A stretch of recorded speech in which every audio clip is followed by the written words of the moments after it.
오늘 말씀은 갈라디아서 5장 1절로 12절까지의 말씀입니다.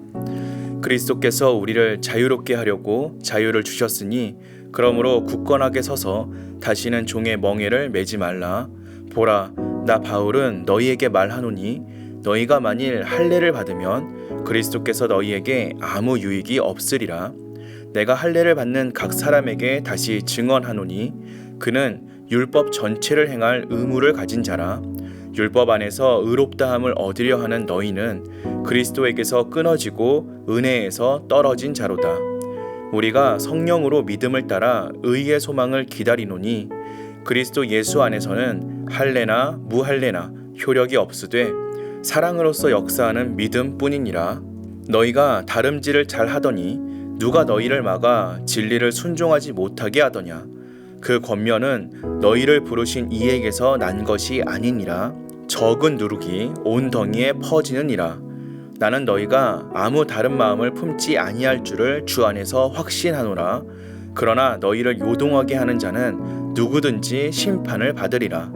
형제들아, 내가 지금까지 할례를 전한다면 어찌하여 지금까지 박해를 받으리요? 그리하였으면 십자가의 걸림돌이 제거되었으리니 너희를 어지럽게 하는 자들은 스스로 베어버리기를 원하노라.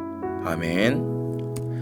사도 바울은 지금까지 여러 가지로 설명한 율법과 그리스도 안에 있는 은혜를 생각하고 무엇을 선택할지를 결정해야 한다고 단호하게 촉구하고 있습니다.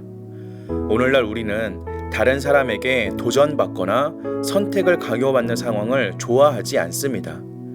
그러나 진리는 언제나 분명한 선택을 우리에게 촉구합니다. 진리 안에는 중간지대가 없습니다. 율법과 은혜 가운데 무엇을 선택해야 하는지는 그 결과를 생각해보면 잘 알 수 있습니다. 유대주의자들의 주장은 그리스도를 믿더라도 할례를 받아 유대인처럼 되어야 한다는 것입니다.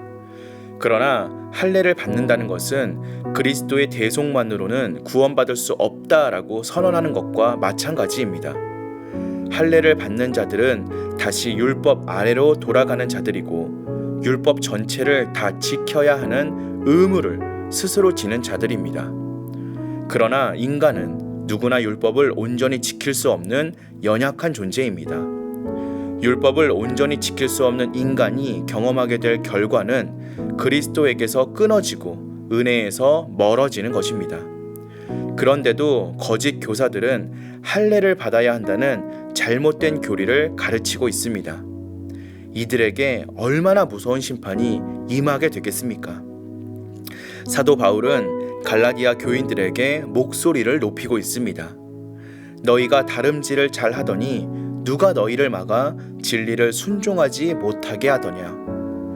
율법의 결과가 이렇게 비참하기에 우리는 올바른 선택을 해야만 합니다. 율법을 의지하면서 구원받을 수 있는 길은 전혀 없습니다. 구원의 조건으로 예수 그리스도의 대속 이외에 다른 것을 덧붙이는 것은 하나님의 은혜가 부족하다라고 말하는 것과 마찬가지입니다. 우리 마음에는 자기의 의의를 내세우고 싶은 교만이 있습니다. 율법은 계속해서 우리의 노력으로 하나님께 나아가 자기 의의를 자랑하라고 유혹하고 있습니다. 그러나 이것은 우리를 유혹하는 잘못된 교리일 뿐입니다. 우리는 이 잘못된 교리를 단호하게 거절하고 오직 구원에 이르는 참된 길을 선택해야만 합니다.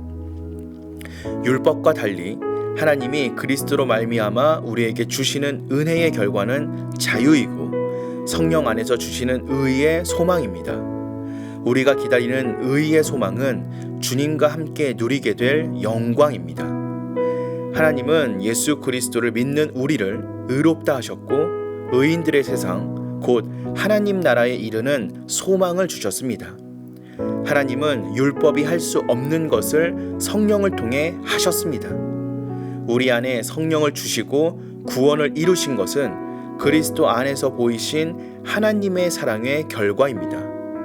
그리스도로 말미암은 구원은 우리의 행위와 상관없이 하나님이 완성하셨습니다. 우리 능력으로는 하나님께 인정받을 수 없습니다.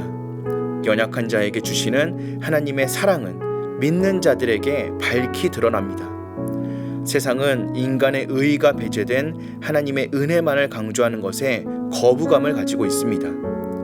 인간의 자만을 깨트리고 홀로 하나님만을 높이는 것이기 때문입니다. 그러나 사도 바울의 고백처럼 우리는 예수 그리스도의 십자가 외에는 결코 자랑할 것이 없음을 알고 있습니다. 이 십자가의 은혜가 다른 사람들에게 미련하게 보이고 거치는 것으로 보인다 할지라도 십자가를 통하여 사랑을 보여주신 하나님의 은혜만을 자랑할 뿐입니다. 율법의 행위를 의지하는 결과는 그리스도에게서 끊어지고 하나님의 은혜에서 멀어지며 하나님의 정죄의 대상이 되는 것입니다. 반면 은혜는 그리스도를 통하여 하나님의 성령을 받을 수 있게 합니다. 성령 안에서 영원한 소망 가운데 살아가게 합니다. 하나님의 은혜만이 우리가 붙잡아야 할 대상임을 잊지 말고 은혜를 따라 살아가고 은혜를 따라 행동하는 저와 여러분들 되시기를 주님의 이름으로 기도하겠습니다.